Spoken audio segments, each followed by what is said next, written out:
The reason I bring this up is I think that, we just have to accept that many people are going to use these drugs. They're Yeah. becoming more and more tolerable.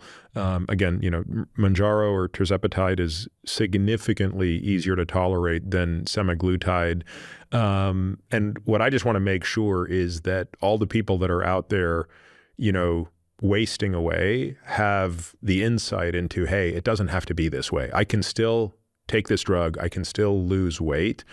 But I also have to do something kind of deliberate to make sure I don't have a negative impact on my skeletal muscle. Well, which I think is such an important point that, most men and women, but most women really want to weigh less. Yep. But the loss of muscle can have a dramatic impact on our health long term. And we're just starting some of this work with these GLP-1s of what is the right amount, or can we alter the dose or help us feel better if we add things like resistance training and higher levels of protein. And there is good science on the protein side of things because they impact appetite. It's still focusing on the nutrients, and that really ties into some of our work with nutrient timing. If you are then on a GLP-1 and going to exercise, you absolutely want to think about having amino acids before and or after to really maximize the effect of the workout.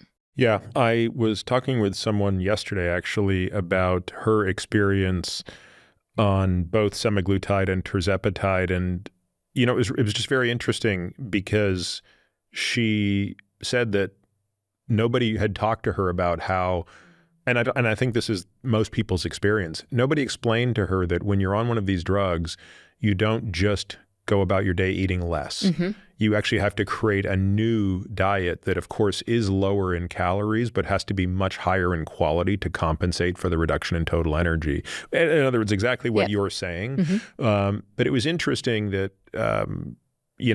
she didn't know that until she figured it out herself. And it, of course, makes me wonder how many people are not being counseled correctly to be able to use this drug. It's a great drug, right? It's an amazing tool, but it comes with a responsibility, for lack of a better word, which is you're going to have to make these direct and very deliberate changes in the energy composition, and then obviously around the training.